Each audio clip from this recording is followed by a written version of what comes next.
हाँ भैया, क्या चल रहा है? कैसे हैं आप सभी? बढ़िया होंगे, आशा करता हूँ। और बढ़िया हैं तो पहले लाइक कर दीजिए वीडियो को।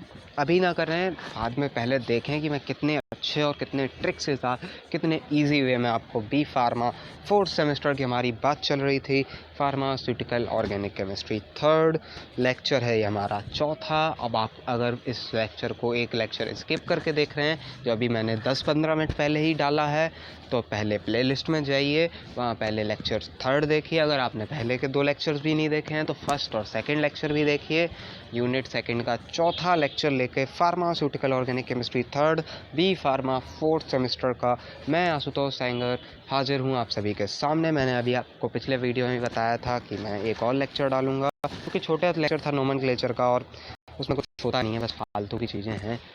और वो बेसिक कॉन्सेप्ट है, मींस वो 2 नंबर में आता है हर बार वो क्वेश्चन। ई जेड और सिस्ट्रांस वाला, डी एल वाला, एक स्मॉल डी एल एक कैपिटल डी एल, ये आप पुराने पेपर्स देखिए, सारे सब में मिलेगा। आप पेपर्स का यार मुझे कमेंट आया था और मैंने बोला था कि हाँ डाल दूंगा मैं, थोड़ा सा आपका रिप्लाई तो दे दिया था, बट अभी नहीं डाल पाया हूँ। थोड़ा सा भाई व्यस्तता चल रही है और 4-5 दिन से मैं वीडियो नहीं डाल पा रहा था, इसीलिए आज 2 डाल रहा हूँ। और मे भी जो है कल भी मैं 2 डालूँ, कोशिश तो करूँगा। लेकिन भाई पीपीटी भी तो बननी चाहिए, मटेरियल भी तो होना चाहिए। चलिए चलता है। और मैं आशुतोष सेंगर आपको अपने यूट्यूब चैनल में स्वागत करता हूँ। अगर आप नए हैं तो भैया वीडियो पहले देखिए कि इजी मैं समझा रहा हूँ, अच्छा समझा रहा हूँ। और मैं ये भी कहता हूँ कि अगर नोट्स आपको चाहिए तो मुझे कमेंट कीजिए, फिर मैं आपसे कांटेक्ट करूँगा और आपको नोट्स प्रोवाइड कराऊँगा। तो इतनी बात तो हो गई थी, अब क्या बात करना है? बात करना है हमारे टॉपिक की, यूनिट सेकेंड लेक्चर 4। चलिए अब है ये डिटर्मिनेशन ऑफ कॉन्फ़िगरेशन। ये टॉपिक है डिटर्मिनेशन, कि हमने पता कर लिया कि कॉन्फ़िगरेशन का होता है। तो ये जाओ देखो अच्छे से, अगर आ गया है तो बहुत बढ़िया, पीठ थपथपा लीजिएगा मेरी तरफ से अपनी। और नहीं आया है तो मक्कारी बहुत कर रहे हो लॉकडाउन में, जाओ वीडियो देखो। जो वीडियो मैंने डाला हुआ है यूनिट फर्स्ट का रिलेटिव कॉन्फ़िगरेशन, डीएल नोमेनक्लेचर वाला, कैपिटल डीएल ना कि स्मॉल डीएल, उसमें जाके देखो। वो करीब 5वां या 6वां लेक्चर होगा, तो वहाँ मिल जाएगा आपको। जाइए प्लेलिस्ट में देखिए, कॉन्फ़िगरेशन समझ में आ जाएगा। तो डिटर्मिनेशन ऑफ कॉन्फ़िगरेशन कुछ नहीं, एक स्पेशल अरेंजमेंट होता है एटम मॉलिक्यूल्स के, एटम्स का। उनको हम कैसे डिटरमाइन करें कि ये सिस है कि ट्रांस है, या ई है, या जेड है, या फिर आपका क्या बोलते हैं। अभी तीसरा मैंने क्या पढ़ा है पिछले वीडियो में, जाके देखो यार, वो वीडियो भी देखो, उस पर भी थोड़ा सा प्यार दो, लाइक्स तो थोड़े से, कमेंट करो भैया कि अच्छा है कि ख़राब, क्वेरी वायरी कहो कछु तो बताओ। अच्छा तो वो सिस है, ट्रांस है, ई है, जेड है, या सिन है, या एंटी है, ये कैसे पता करें, ये मैं डिटर्मिनेशन आपको बता रहा हूँ इस वीडियो के अंदर। मोस्टली हम लोग सिस ट्रांस के बारे में ज़्यादा पढ़ते हैं, बिकॉज जियोमेट्रिक आइसोमर्स को सिस ट्रांस आइसोमर्स भी कहते हैं। मैंने पहले वीडियो में भी बताया था आपको, जाइए पहला वीडियो अगर नहीं देखा है तो देखिए ज़रूर, सारे वीडियो देखिए, अच्छे से पढ़िए। एग्ज़ाम डेट आने वाली है फाइनल ईयर की, तो आ भी चुकी है और शायद आपकी भी आ गई हो, मैं देख नहीं पा रहा हूँ, मैं थोड़ा सा बिजी हूँ। तो डिटर्मिनेशन की बात करें तो कोई भी ऐसा मतलब जनरल मेथड नहीं है या एक्यूरेट मेथड नहीं है for determination of geometrical isomerism configuration. But फिर भी प्रैक्टिस में या लेबोरेटरी में हम लोग कुछ मेथड यूज़ करते हैं। भाई साइंटिस्ट लोग जो होते हैं बड़े ख़राब दिमाग वाले होते हैं, मैं भी थोड़ा सा हूँ उसी टाइप का। तो उन्हें जो है कैसे वो पता लगाते हैं कि ऐसे या ट्रांस है, तो कुछ मेथड लेके आया हूँ। ये 7 मेथड लेके आया हूँ मैं तो पढ़ाऊँगा 7। अब आपको ये 5-6 अच्छे से प्रिपेयर कर लेना, आपको नोट्स में शायद 8-9 भी मिल जाएँ, क्योंकि ये जो टॉपिक है ये थोड़ा इम्पोर्टेंट है। तो जाइएगा उसको देख लीजिएगा, लेकिन कोई अच्छे से 5 तो याद कर ही लीजिएगा। 6 हो जाएँ तो और अच्छा, और सारे हो जाएँ तो बहुत ही बढ़िया। लेकिन अगर बड़ा क्वेश्चन इतना आता है तो ही लिखिएगा ना, छोटा क्वेश्चन आएगा। अगर कंबाइन क्वेश्चंस आते हैं जैसे like the nomenclature, definition and determination, और भी कछु पूछ लेगा 7 नंबर में, तो भैया इतना नहीं लिख पाएंगे हम, क्योंकि अगर डिटर्मिनेशन पूरा लिखेंगे तो 2.5 पेज का हो जाएगा, कॉपी के पेजेस कम पड़ जाएंगे, आपको टाइम भी कम पड़ जाएगा, शायद हाथ भी दर्द होने लगेगा। इसलिए थोड़ा सा आराम से पढ़िए, 5-6 पढ़ लीजिएगा, फॉर एग्ज़ाम पर्पज़ एनफ हैं। बट अगर आपको जीपेट की तैयारी करनी है, आपको रेलवे फार्मासिस्ट की तैयारी करनी है, या ड्रग एनालिस्ट की तैयारी करनी है, या आगे आपको एमफॉर्म पीएचडी करना है, तो आपको सारे अभी से बेस अपना तैयार रखना पड़ेगा आगे के लिए। तो कुछ मेथड्स हैं, फिज़िकल मेथड, साइक्लाइजेशन मेथड। अब भैया 3 तरह से स्टडी होती है हर चीज़ की। क्या क्या होती है? फिज़िकल, केमिकल और माइक्रोस्कोपिकल, वही 3 तरह की हैं। तो फिज़िकल पहली, फिर केमिकल में क्या क्या आ गया? Method of optical activity, conversion method, cyclisation. Cyclisation conversion होता क्या है? रिएक्शन काय में होती है? केमिस्ट्री में। और मेथड ऑफ डिपोल मूवमेंट, एक बार फिर वो फिजिको केमिकल बीच वाली कंडीशन। एक्सरे एनालिसिस, ये भी मेन केमिस्ट्री का पार्ट है, सारी में करते हैं। बेंजीन में भी आपने पढ़ा होगा। और बाकी हेट्रोसाइक्लिक एटम्स आपके ऑर्गेनिक में हैं, भी आगे हैं, तो आपके सिलेबस में नहीं है। बट अगर आप उन हेट्रोसाइक्लिस पर पीएचडी करते हैं या एमफॉर्म में रिसर्च करते हैं, तो वहाँ वो हेट्रोसाइक्लिक को एक्सरे एनालिसिस आपको करना पड़ता है, वो भी केमिस्ट्री का पार्ट है। फिर मेथड ऑफ सरफेस फिल्म्स, ये भी आपका वही क्रोमेटोग्राफी। आप क्रोमेटोग्राफी क्या की करते हैं? केमिकल स्ट्रक्चर्स की, तो केमिस्ट्री की बात आ गई। बस यही है, 2-3 तरह की चीज़ें। और एक्सरे एनालिसिस जो आती है वो माइक्रोस्कोपिकल होती है। तो मैंने 3-4 अच्छी चीज़ें बताई थी, तीनों मैंने समझा दी। चलिए अब इन मेथड्स को देखते हैं कि होता क्या है इनमें। फिज़िकल मेथड, बुंदेलखंडी बोलता हूँ भैया, कोई प्रॉब्लम हो तो बताना। फिज़िकल मेथड, इसमें जितना लिखा हुआ है वो सफिशिएंट है नोट्स के लिए आपके।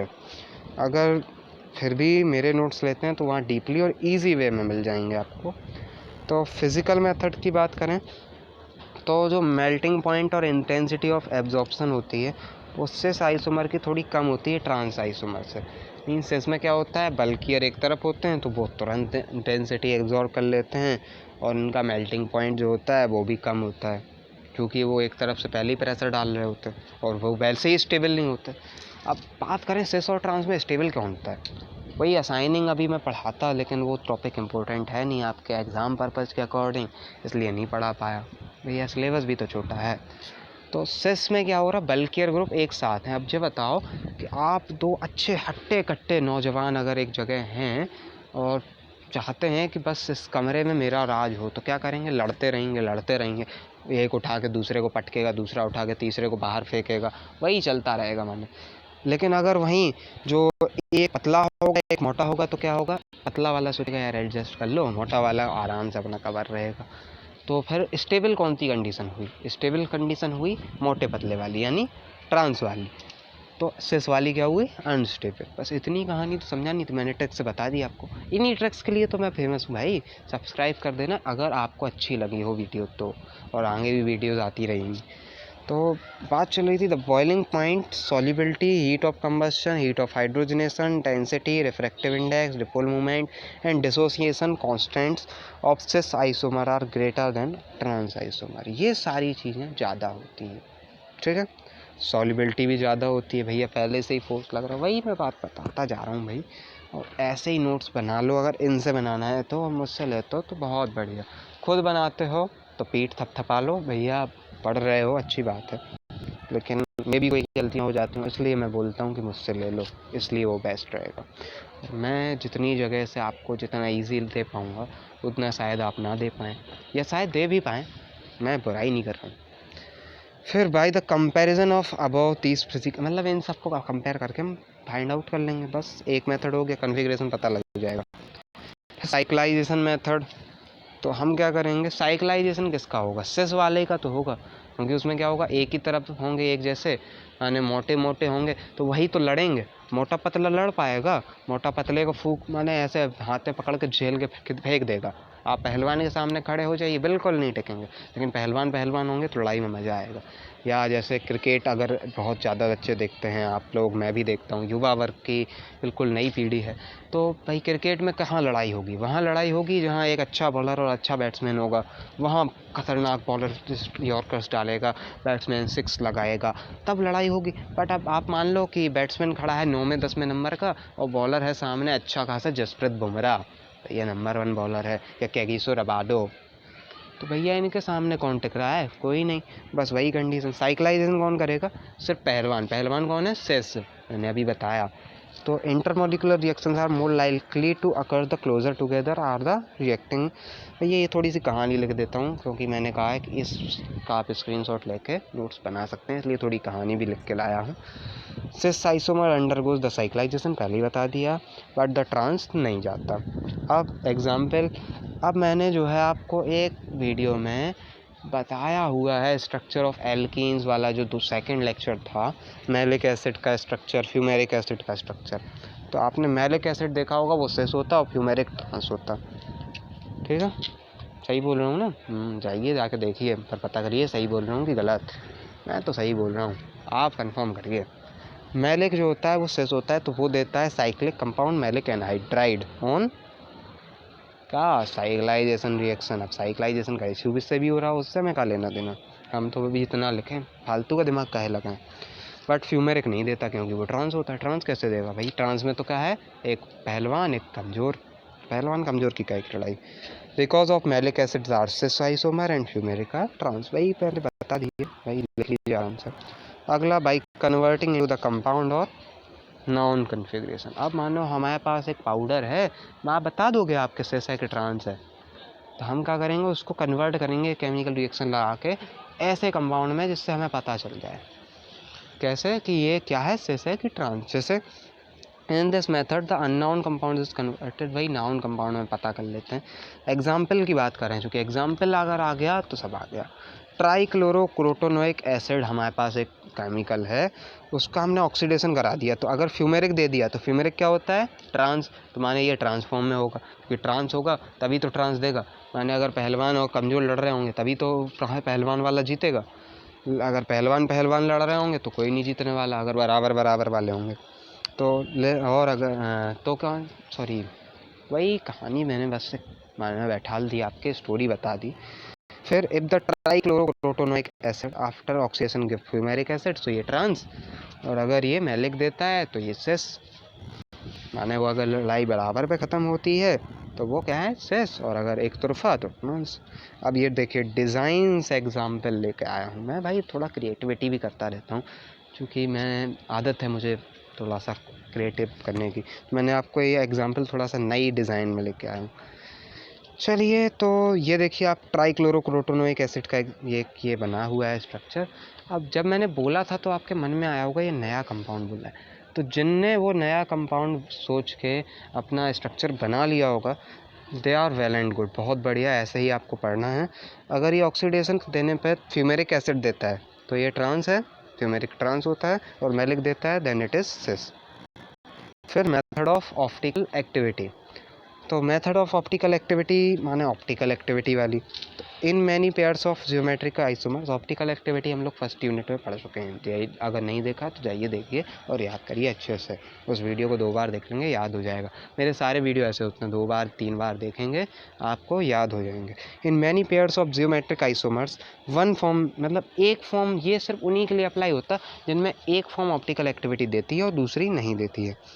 तो बस इस केस में इसको हम लोग कर सकते हैं, जैसे these are 2 hexa hydrophthalic acids, the cis form possess a plane of symmetry. जो सिस फॉर्म होती है उसमें प्लेन ऑफ सिमेट्री होती है, तो वो optical inactive. Plane of symmetry वाले जो कंपाउंड होते हैं वो ऑप्टिकल इनएक्टिव होते हैं, और ट्रांस वाले में नहीं होती, एलिमेंट ऑफ सिमेट्री होती, तो ये है जो है रिजॉल्वेबल हो जाता है इस टाइप से। एग्जाम्पल भी मैं देख के आया हूँ फिर से आपके लिए, कि ये देखिए एक एग्जाम्पल है, तो इसमें सिस वाली फॉर्म में क्या है, प्लेन ऑफ सिमेट्री है, ट्रांस वाली में नहीं है। फिर से देखिए क्रिएटिविटी करके मैं थोड़ा सा अलग पिक्चर लेके आया, तो इससे आपको अच्छा भी लगता रहेगा, पढ़ते भी रहेंगे, इंटरेस्ट भी बना रहेगा। इंटरेस्ट भी पढ़ाई होती है कहानी से, मैंने ट्रिक्स के साथ कहानी बताई। हर वीडियो में मैं कुछ ना कुछ ट्रिक बताता हूँ आपको, आसान करते हैं हम लोग फार्मेसी का, और बहुत आगे निकलेंगे हम लोग इसी के साथ, बने रहिए मेरे साथ। तो मेथड ऑफ डिपोल मूवमेंट, अगली कहानी। अब डिपोल मूवमेंट का होता है, अगर फिज़िकल पढ़ी होगी तो पता होगा 3rd सेमेस्टर की, नहीं पढ़ी होगी तो मक्कारी करते आए हो, अब ना करो, अभी पढ़ लो। तो डिपोल मूवमेंट वहाँ होता है जहाँ बराबर एटम्स, वहाँ जहाँ बराबरी वाले हों, वही कहानी पहलवान वाली, लड़ाई वाली कहानी, मतलब एक ऐसा मूवमेंट जहाँ दोनों इक्वल हैं, या एक दबने लगा एक उठने लगा, तो वो होता है डिपोल मूवमेंट। ये कहानी आएगी जहाँ बराबर होंगे, लेकिन जहाँ कमज़ोर और पहलवान होगा वहाँ कछु नहीं होने, वहाँ तो वो उठा के फेंक देगा, लड़ाई नहीं हुई। तो बस मेथड ऑफ डिपोल मूवमेंट से हम लोग क्या करेंगे, जिसका डिपोल मूवमेंट आ रहा वहाँ बराबर हैं तो सेस है, अगर नहीं आ रहा तो ट्रांस है। बहुत आराम से कहानी बता दी। एक्सरे एनालिसिस मेथड, तो भैया ये तो मेथड है ही, मैं बेस्ट है कि भैया हम आराम से उसका एक्सरे एनालिसिस करें। अब एक्सरे एनालिसिस आपको मैं अभी नहीं समझा सकता, ये प्रैक्टिकल पार्ट है, अगर आप इन्फॉर्म करेंगे तो वहाँ देखेंगे। और अगर सिलेबस चेंज हो गया, AKTU की कृपा हो गई आपकी यूनिवर्सिटी, एक अब्दुल कलाम टेक्नोलॉजी यूनिवर्सिटी, तो भैया शायद 4th ईयर में मिल जाए, वरना अभी तो नहीं मिलने वाली इस कोड के अकॉर्डिंग। फिर या आपका कॉलेज बहुत अच्छा हो जो कराए प्रैक्टिकल्स को इतनी प्रायोरिटी के, आजकल तो भैया थ्योरी का ज़माना चल रहा है। मेथड ऑफ सरफेस फिल्म्स, तो मेथड ऑफ सरफेस फिल्म जो होता है, इसमें सरफेस फिल्म्स की बात होती है। सरफेस फिल्म अगर आपने क्रोमेटोग्राफी कर रखी होगी तो पता होगा। क्रोमेटोग्राफी क्या, HPLC, कायरल HPLC, वही हाई प्रेशर लिक्विड क्रोमेटोग्राफी, यही सब। तो लॉन्ग चेन जियोमेट्रिक आइसोमर्स, ये सिर्फ जो लॉन्ग चेन वालों से ही हो सकती, which contain a terminal group capable of dissolving in a solvent will form surface film, but only the trans form can form a close packed। यानी अगर हम फिल्म बनाएं तो सिर्फ ट्रांस वाले क्लोज पैक्ड बना सकता, सिस नहीं बना सकता बस। तो example the long chain fatty acid इसका एग्जाम्पल हो गया। अब लॉन्ग चेन फैटी एसिड कोई भी देख लीजिएगा, चूँकि इतना ज़रूरी है नहीं, मैंने पहले ही कहा है 5-6, लेकिन मैंने सारे समझाए हैं और याद हो गए होंगे। पहलवान वाली कहानी दिमाग में रखना, ट्रिक से याद। एट लास्ट यही बोलूँगा, पिछले वीडियो में थोड़ा तेज़ बोला था, इसमें धीमे धीमे बोलूँगा कि थैंक यू मेरे वीडियो को देखने के लिए। अगर अच्छा लगा हो तो मैंने पहले ही कहा था लाइक कर दो, सब्सक्राइब करो अच्छे ऐसी ट्रिक्स वाले वीडियो लेने के लिए। अगर क्वेरी है, कोई कुछ भी क्वेरी है तो कमेंट करो, क्योंकि मन में क्वेरी रहेगी तो आप कॉन्सेप्ट क्लियर नहीं कर पाएंगे, फिर वही कहानी, फिर हार्ड हो जाएगी पढ़ाई, फिर मन नहीं लगेगा, फिर इंटरेस्ट नहीं आएगा। बट अगर आप तुरंत क्लियर करेंगे, कॉन्सेप्ट क्लियर रखेंगे, पढ़ाई इंटरेस्टिंग हो जाएगी। मुझे भी इंटरेस्ट आता है पढ़ाई में, आज भी कोई नई चीज़ देखता हूँ तुरंत उसके बारे में इंटरेस्ट। फिर अगर आपको नोट्स चाहिए कमेंट करो, तुरंत मैं नोट्स आपको बताऊँगा कैसे मिलना है, उसकी प्रोसेस शेयर कर लो भैया थोड़ा अपने दोस्तों के साथ। घर में रहो, थोड़ा स्वस्थ रहो, चूँकि कोरोना काल भी है। और बस यही कहानी थी, और ठीक है चलते हैं, आज की कहानी तो ख़त्म है। अब बात आती है फार्माकोग्नोसी। तो फार्माकोग्नोसी के पहले आप नोट्स ले लो मुझसे, और उसके लेक्चर्स तो मैं जल्दी स्टार्ट कर रहा हूँ, उसमें कुछ समझाने लायक नहीं है, वो तो मैं ऐसी PPT लेके आऊँगा और फटाफट समझाता चला जाऊँगा। ठीक है, आज की कहानी ख़त्म है, शुरू करते हैं फार्माकोग्नोसी भी धीरे धीरे।